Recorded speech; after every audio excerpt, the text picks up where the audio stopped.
प्रदेश के सुल्तानपुर जिले में पति की जायदाद के लालच में पत्नी ने ऐसा घिनौना काम कर दिया जिसे सुनकर आप हैरान रह जाएंगे। पत्नी की करतूत उजागर हो गई तो पत्नी अब पति को ही दोषी साबित करने में लग गई।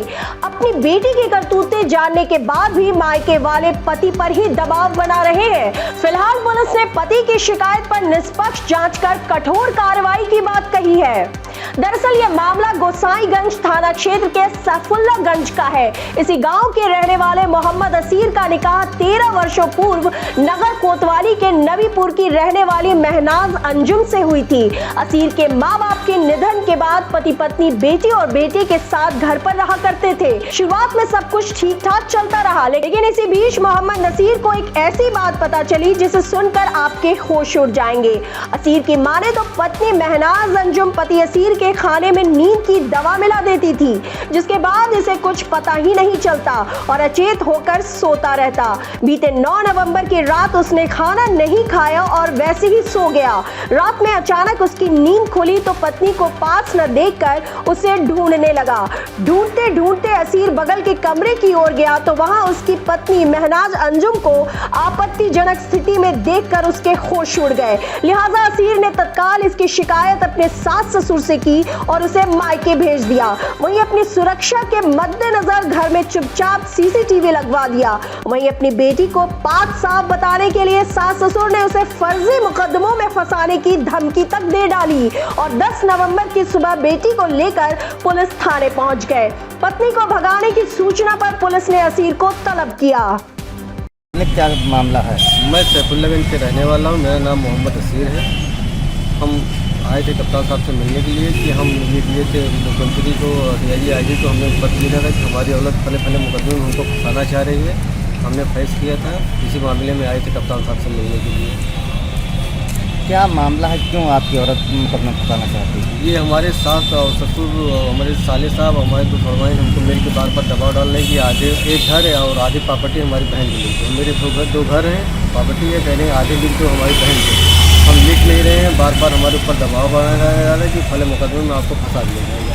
तो इसलिए कुछ मतूती मैंने हुई थी, जिसमें से हम दरोगा साहब भी, हमारी सास जो है तो वो लेके आई थी एप्लीकेशन थाने पर। तो दरोगा जी हमको बुलवाए तो थाने पर गए तो दरोगा जी ने कहा कि क्या मामला। हमने बताया कि सर मेरी औरत गलत निकल गई है, इसमें गलत नाजायज़ संबंध है किसी से, इसी मामले में हम नहीं रखना चाह रहे हैं। तो दरोगा जी ने हमसे चाबी दिलवा दी है घर की।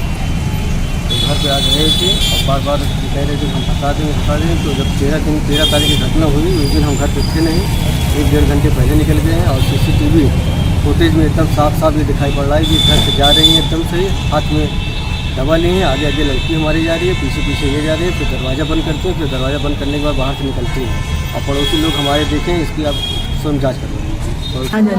क्या घटना हुई आपके साथ? ये हमारे मेरे ननद लोग, मेरे हस्बैंड और मेरे नंदोई वो लोग मिलके मारे हैं और कल हमको जहर खिला दिया। 2-3 दिन पहले बहुत मारे थे और वो जहर लिए कहते हैं ये नहीं दिए वो नहीं दिए। अब कल तो हमें जहर पिला दिए। मेरी ननद सफीना बानो और मेरी नंदोई अंसार उर्फ गुड्डू और मेरे हस्बैंड मोहम्मद असीर और मेरी बड़ी ननद हसीना बानो। क्यों मारे हैं आपको? ये लोग कहते हैं कि मतलब घर से शादी करना चाहते हैं ये लोग, मेरे हस्बैंड, और मुझे घर को दहेज के लिए कहते हैं मुझे 4 चक्कर गाड़ी चाहिए, ये चाहिए वो चाहिए, लाके दो, जो कि अभी बराबर देती रहती। दूसरी शादी करना चाहते हैं? हाँ, दहेज की डिमांड कर रहे हैं आप? हाँ बराबर, जो कि हमें कभी न कभी तो कुछ पैसा दिया करती हैं, कभी 1 लाख, कभी 10,000, कभी कुछ न कुछ दिया करती हैं। ये बराबर भी यहाँ हमारे यहाँ हम भी चोट हैं।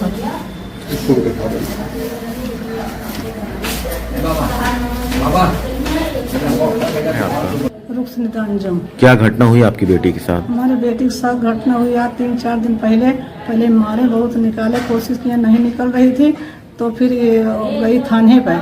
हमने अपनी तरफ से FIR लेके गई कि हमारे लड़की को मार निकाल रहे हैं। तो वहाँ गया थाने पर, FIR दिए।